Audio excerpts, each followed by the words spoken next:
Welcome back to the Garden of the Eternal Star. I'm Jess. She's actually here. You just can't see her. I'm Chris. Thanks for joining us.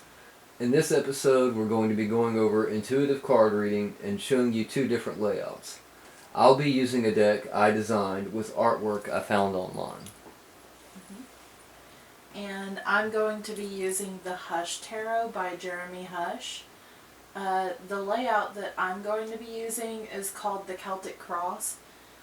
It's one that I learned out of the booklet that came with the Syrian Starseed deck that I got a long while back. I'll be doing a much simpler 5-card layout that I was taught by Spirit. Unlike our other videos, Jess and I won't be on camera during any of this. That way you, the viewers, can see the cards more clearly as we go over them. It's also important that we mention here, even though we're going over our layouts, we're not going to go in depth on all of our approach. That would make for a very, very long video. If you're interested in learning about a complete step-by-step process to how to read cards intuitively, stick around to the end of the video and we'll tell you how to find out that info. As I mentioned earlier, I typically use a 5-card layout unless I receive a message from Lucifer telling me that there should be more.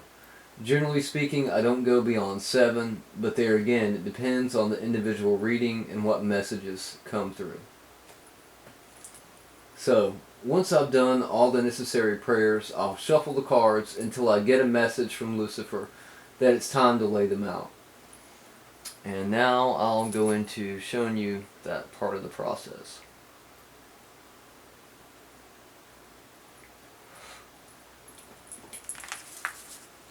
So yeah, as I said, normally I do a 5-card layout. That's just the way that I was taught. I have nothing against any other layouts. It's just what I'm familiar with, and it's usually what I start with, or what I stick with. So yeah, when I begin to lay out the cards, I was taught a certain method, and so I lay the card down and I tap it twice. Lay the next card down, tap it twice, and the next card, and so on. And for me, tapping the cards is a way to sort of speak to the cards, as odd as that might sound. Basically, I'm sending my energy out to the cards and being like, hey, are you on board with me? We're getting ready to do some work here, and so it's sort of a subtlety like that. Now, once the cards are laid out, I'll begin, and I use the same process with tapping, only this time it's different. I tap several times, and what I'm feeling for, like the energy flowing from my fingers to the card, and sometimes I'll get this sensation that the energy is not right, and so as I'm tapping this card, it'll be like more difficult to do, and I'll note that my finger actually starts to tap it slower. But if the energy is aligned and the card is ready to be read, it'll be fast like that, and so then I can turn it over.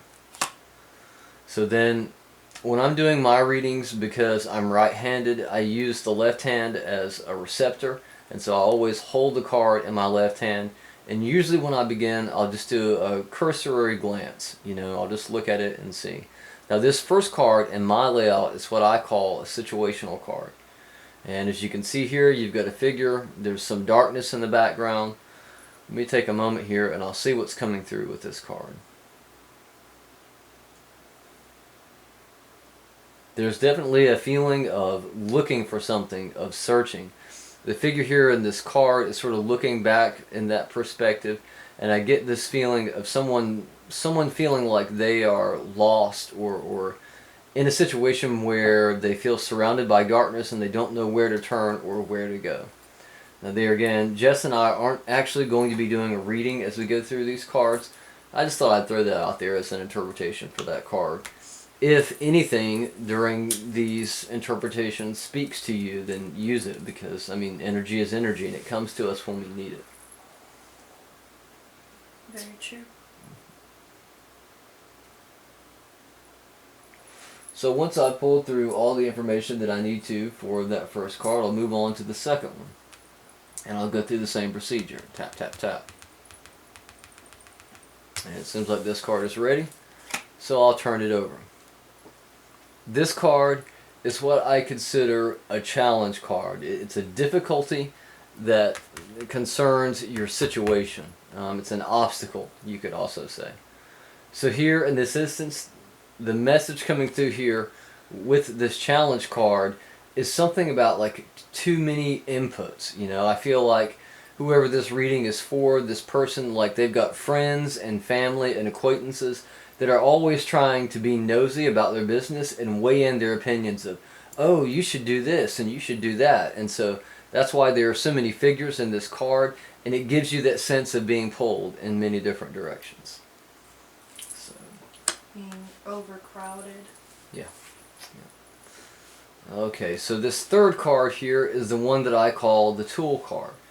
We'll tap on that. Now see, I'm getting that strange feeling that the card's not quite ready, so if that's the case, I just let it be there for a moment.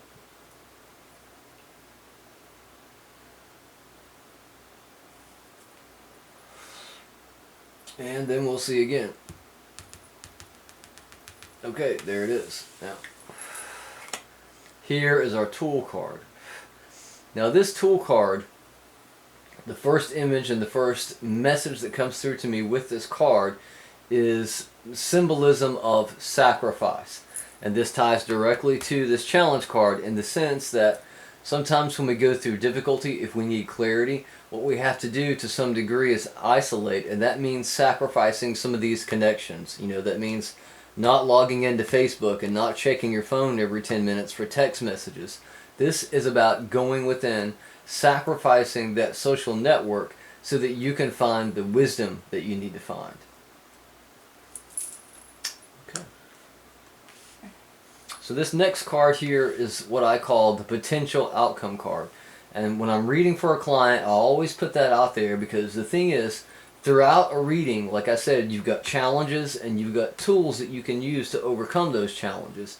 This potential outcome card, most of the time, will represent an outcome based on if they use the tools to overcome the challenges. But if they don't, then sometimes there are reverse meanings here in this card. So it really just depends on the person. Like, we all have free will.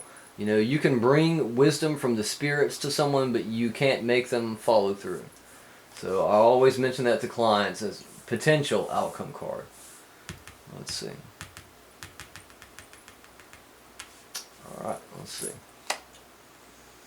Okay, this is a strange potential outcome card here.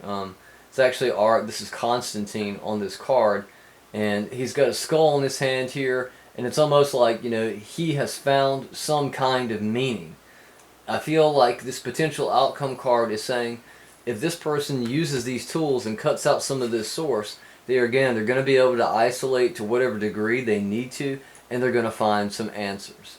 Now, bear in mind, this is not typically the way that I would actually read these cards. There would be a lot more information and messages coming through. I'm just going over it to give you an idea of what it looks like. Alright. So let's look at our final card here. This final card is what I call the personal card. Usually what I will do, I'll tap it, I'll turn it over, and then I'll read the card. Once I'm done reading the card, I will show it to the client and I'll say, look at this card carefully. If you need me to, I'll send you a picture of it. The important thing here is that you can draw something from this card using your own intuition, and it may not be specifically the message that came through to me. So let's see. Card's not quite ready yet, so we'll just give it a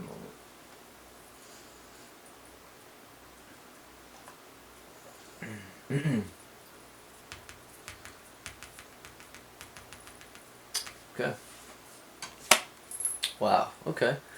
Not bad for a personal card.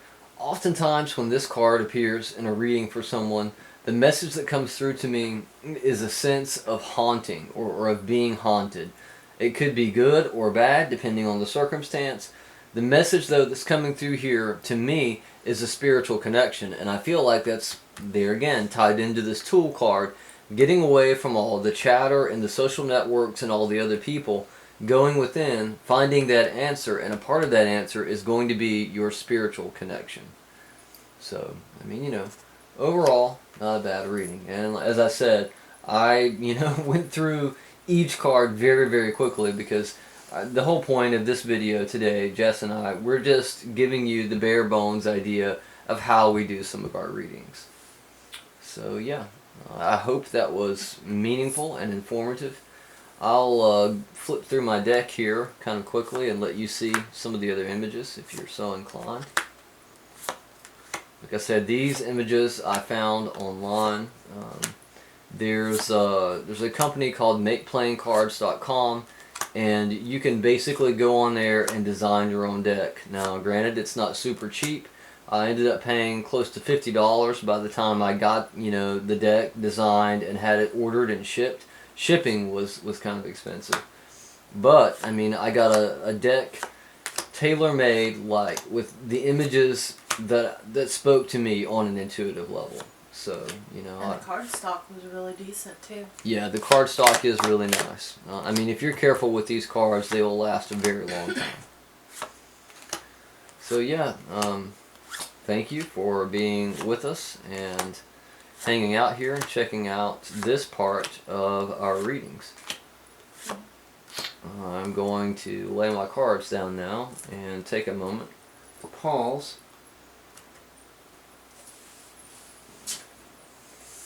Yeah, there's another part that I want to mention as well. Any additional cards that I'm told to lay out are read just like the others with the same tapping method. When I'm done with the reading, I usually do a brief overview of what came through, and I'll ask the client if they have any questions, and then I'll thank them for allowing me to read for them. So yeah, that's basically my approach. So thank you for being with us, and stay tuned for Jess's reading.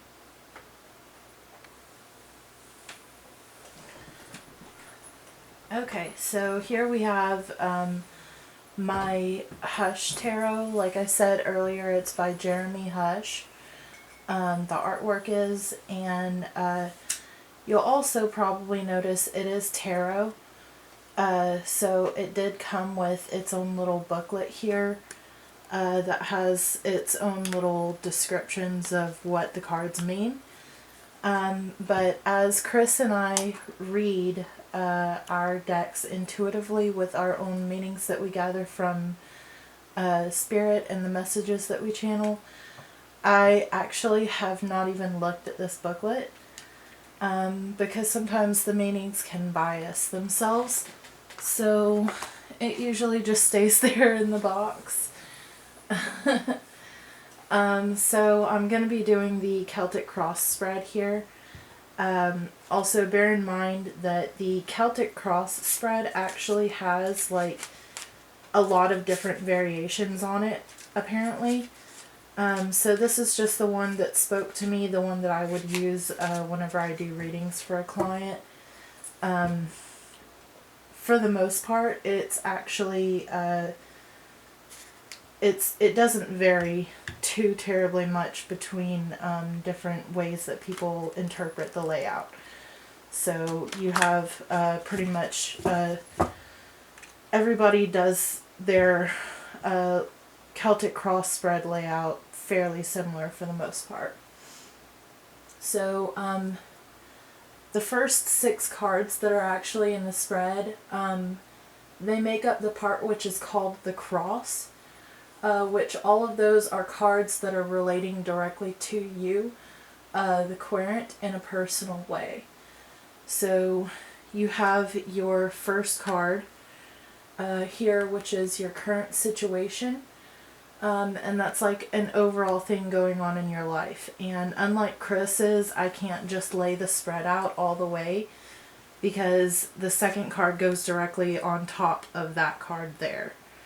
So our first card would be read in much the similar manner that Chris was talking about, because he did teach me how to read cards intuitively. So the first card here would be, like I said, it's your current situation, what's happening right now. Here what we have is It's called the Wheel, but of course, like I said, I don't use the traditional tarot interpretations. So what I would say, the current situation, it's got a very heavy feeling of actually triumph, overcoming, because you see an ant on a leaf here, and they're in the water, but they aren't drowning like you would expect. There's lots of flowers and lots of water and growth here, so it's a really good situation card overall. And then we have your second card, which is your challenge card, which, like I said, it gets laid out across here like this. And your challenge card is what's causing you problems in the situation. So, oh, okay. That doesn't make a lot of sense for a challenge card. This card, Chris and I, when we were looking through our deck, actually, we decided that instantly the first image that came clearly to us was Lucifer. So we definitely see Lucifer here in this image with the goats, and just a very good personification. What I would say if I was reading this for somebody and considered this their challenge card, I would say she's pointing at her eyes here. So I would say that she's trying to tell you to open your eyes to the situation going on. Definitely there is lots of an overtone of spiritual nature here. So potentially what this is blocking you potentially from your current situation being better than it could be. Because what you see here is you're kind of drifting along and not really going anywhere. So that could be another interpretation for that card with that specific challenge card there. Alright, and then we have your card 3, which goes down here. And this card is your underlying situation, which you could think of as like subconscious root causes. So we have here, wow, yeah, that looks definitely like, to me, there's quite a bit of it looks like death, like a bloated corpse here, definitely. So potentially a root cause here that's going on that's leading to these problems. Some kind of blockage or unwillingness to change, potentially, which is something that people can sometimes attribute to whenever you're talking about death in a situation read in tarot or oracle. Death doesn't necessarily mean physical death, but in a lot of cases death means the end of something and beginning of something new. So what I would say here is there's some kind of an unwillingness to move forward, which, and again, goes back to your situational card where you're just drifting along. Alright, and then we have the fourth card here, which is your past. This is stuff that is behind you, but it can be helpful for you to clarify or compare what's going on in your situation. So this one, it's kind of, I would say, a very nuanced card. I've read this card in several different ways for people before. And honestly, I couldn't really say what the specific meaning of this card would be without reading it, channeling it specifically for a person. But this card can potentially mean difficulties in your practice, some sort of ritual or spell gone bad. I would say that would be potentially the direct meaning of it. This also, we got major flickerings of our lights, which usually is a confirmation. So also what it could mean is it could mean that you are protecting somebody from something going on in their life that's hurting them. We also have a spirit up here in the top of the card that seems to be, a spirit of that person. So sometimes I do read this card as somebody has lost a loved one, and they feel like they're still needing to protect their loved one that they've lost, while up above we see their spirit is free from their body. So yeah, that could be several potential readings of that. Alright, and then the next card that we have, this is, oops, that card goes there.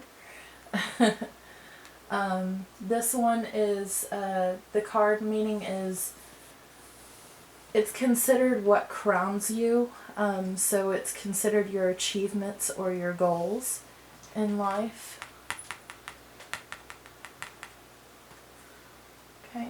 Oh, that's a good card to have for crowning achievements. It's got the cranes in it, and Chris and I talked about this card extensively, actually.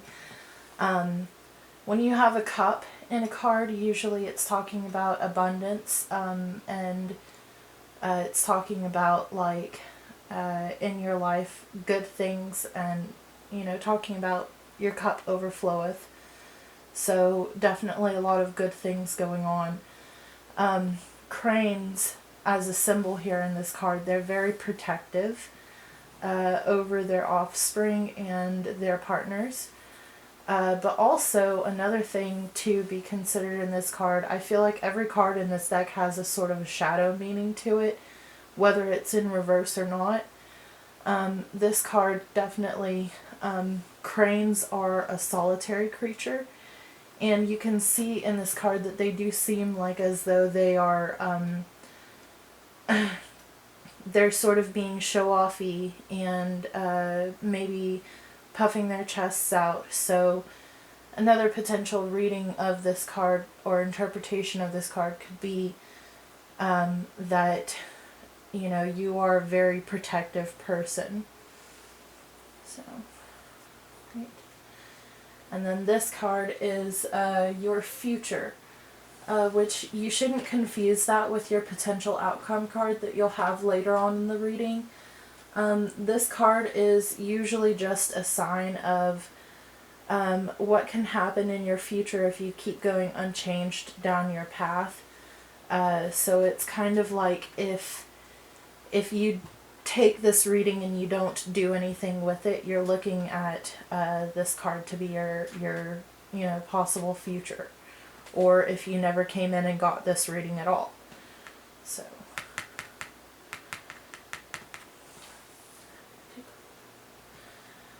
and it's like Chris said, sometimes the cards just aren't ready.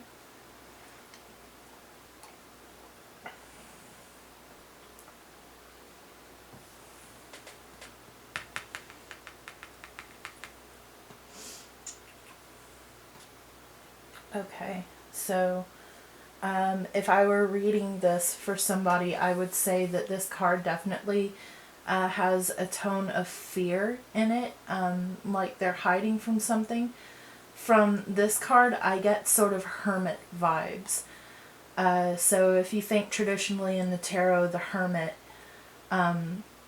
you're looking at somebody who might be wise in their years, but also the hermit is a very unsociable person, and in this card specifically, they're sheltering, they're quivering with fear underneath this, this animal here.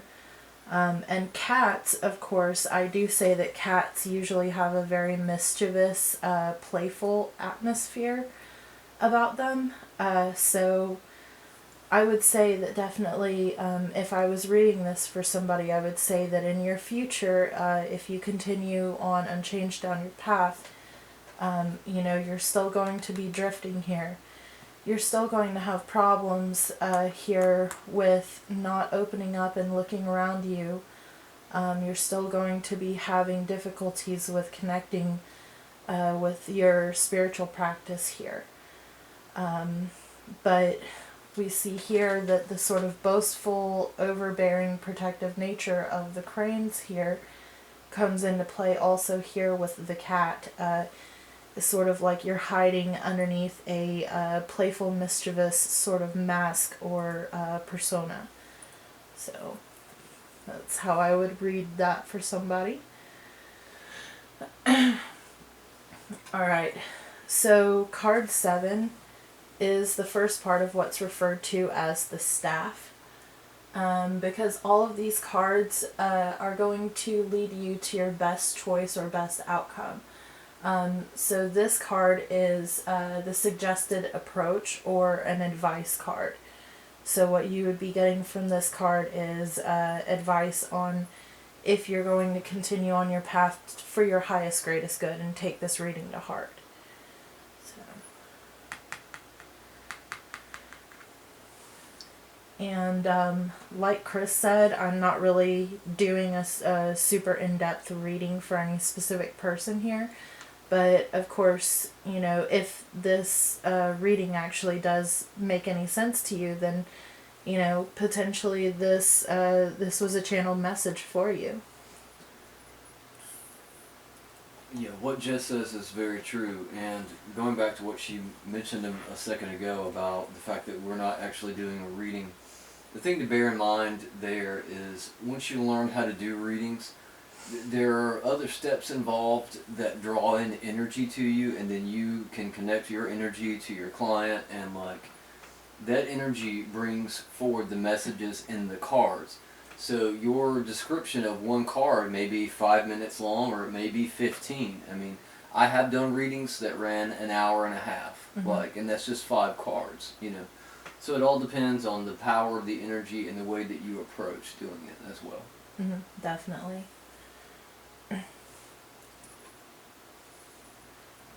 Okay. Alright, so we've got our card here. This is the advice card. So. Okay. So this card here, like I've mentioned before, this being a tarot, typically the Sun card you would have meanings talking about achievements and overall just a good card, a very warm card. But of course, like I said, this specific deck, a lot of the tarot doesn't actually have the same meanings for me in symbology as far as the way the cards are depicted.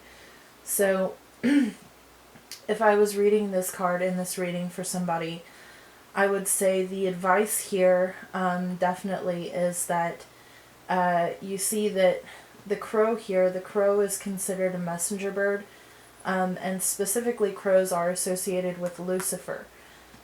So what you see here is the sun is not only just overarching the bird here, but it's also weighing down on it. So what you're seeing here is your achievements and all of the things in your life that you've done, your how do I put that? All of your achievements here are overshadowing your spiritual practice. And potentially blocking them from being able to go forward and help you. So I would say the advice here is that you need to stop focusing on, stop focusing on what you would consider your achievements and your personal crowning glory moments, and start working on your spiritual practice. And usually that requires shadow work and being humble. Letting go of the ego. Okay. Then you have your 8th card here. Your 8th card is external influences. This is information that you need to be aware of that's outside of you, for you to be able to make a good decision for your best potential outcome. So.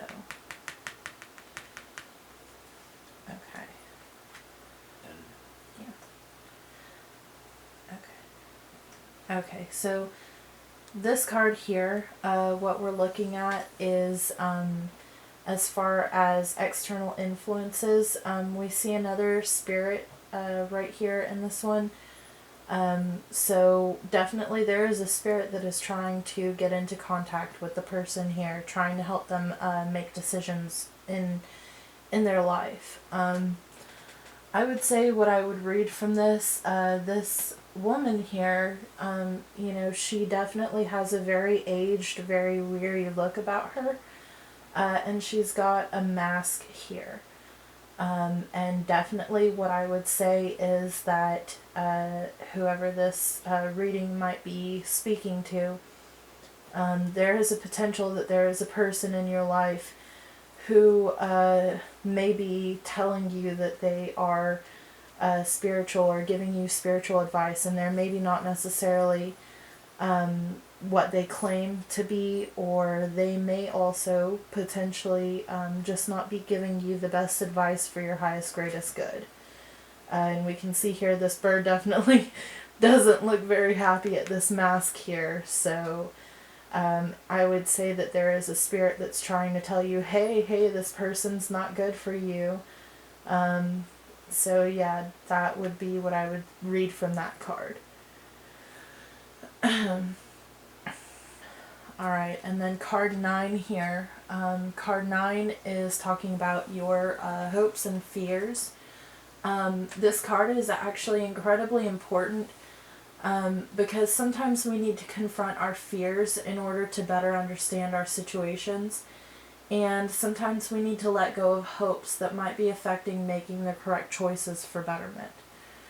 So...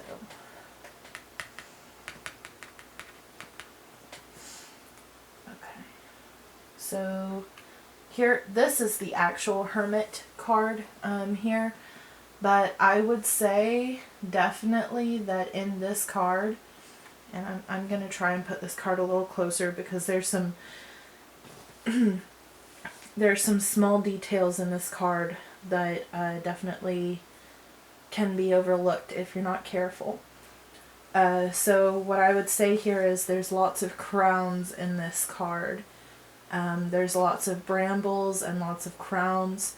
And of course this owl here, owls are considered wisdom.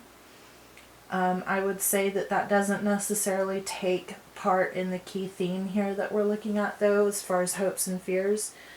What we see here is the hopes are symbolized by the crowns, wanting to succeed, wanting to do very well, wanting to climb that social ladder basically.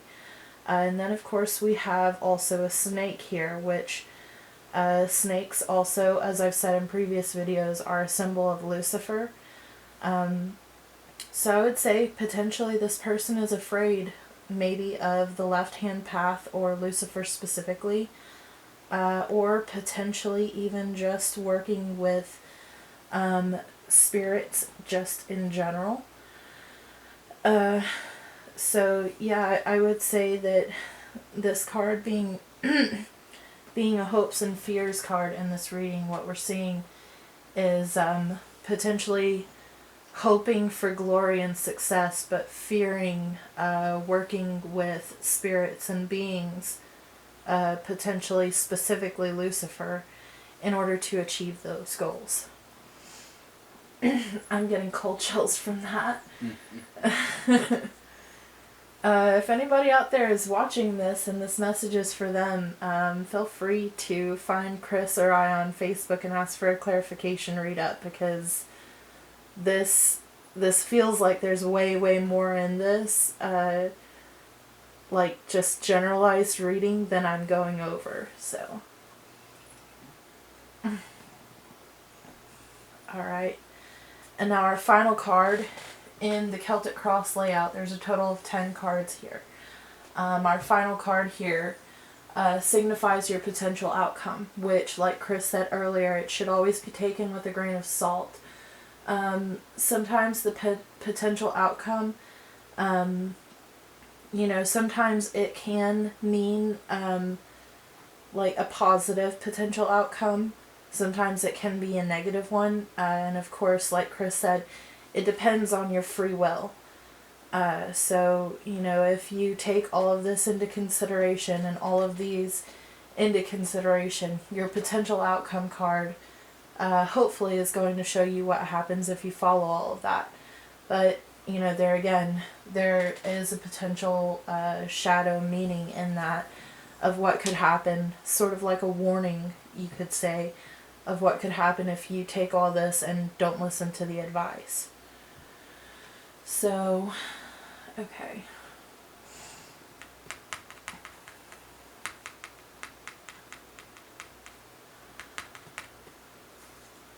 Alright.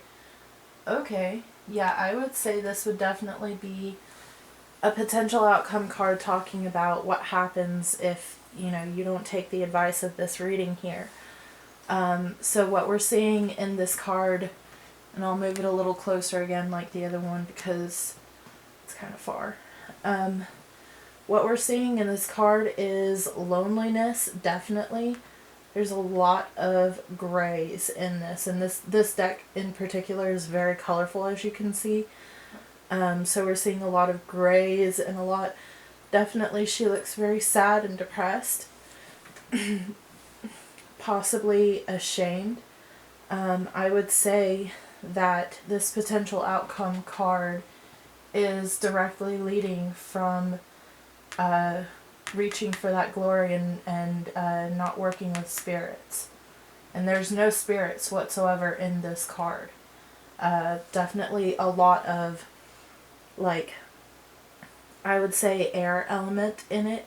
So definitely a feeling of free floating and being adrift. Similar to how the original situation card was here, where you're adrift and kind of unanchored.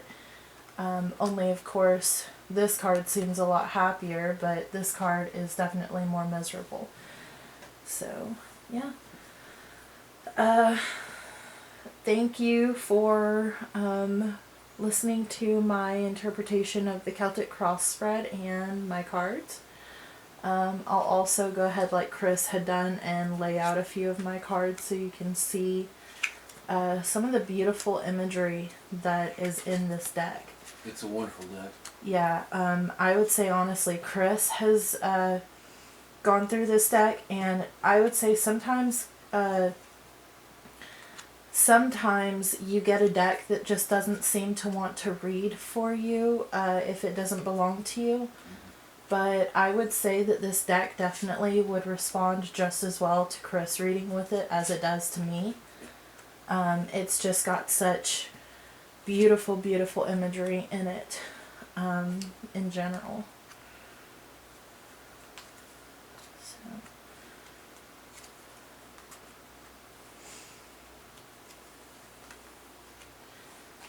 Yeah. And that's some of the cards that we have here in this deck. So these were examples of how Jess and I do our card readings. It's important to note here, especially for Jess's layout, that these are our own interpretations of the layouts and how they work. Let us know in the comments below what style layout you use or what layouts you're interested in. Also, let us know what decks you use and what's your favorite deck. We want to take a moment as well to mention to all of our subscribers that Jess and I have decided to change our upload schedule. From now on, we're going to be uploading once a week on Wednesdays at 9 p.m. That will give us more time to prepare for our videos. That will allow us to shoot, hopefully, in some different locations and do some different things. So we look forward to seeing what kind of content we can bring to our channel. Definitely. And I also wanted to mention our Facebook group right quick. We've now got over 50 members in our group, and our one moderator, and she's doing a fantastic job. So we share witchy memes, and we have quite a variety of faiths and traditions in our group, and it's just overall a relaxing and fun atmosphere for anyone on their spiritual path. And we've also just started doing our lives in the group. I did a live, I believe it was 2 days ago, and basically I just did readings for anybody who was interested in coming on. So yeah, that's really, you know, all that's going on in our group right now, and it's really fun and enjoyable. So if you're interested in joining, you can go ahead and check out the link in the description below. Definitely. Also, don't forget our coupon code. This one is good for 25% off card readings, ritual work, and other items on our website. You can find the link to our website in the description below. As we mentioned earlier in the video, if you're interested in learning how to intuitively read cards, you can sign up for our intuitive development course that's happening this summer. We'll be going over all the steps to doing a reading and a whole lot more in that course. So definitely go to our website and check that out. Really excited and looking forward to that, honestly. Don't forget to like and subscribe down below so that you can get updates on whenever we upload. And we'll see you guys in the next episode. Thank you all for watching. May Lucifer's love and light guide you all.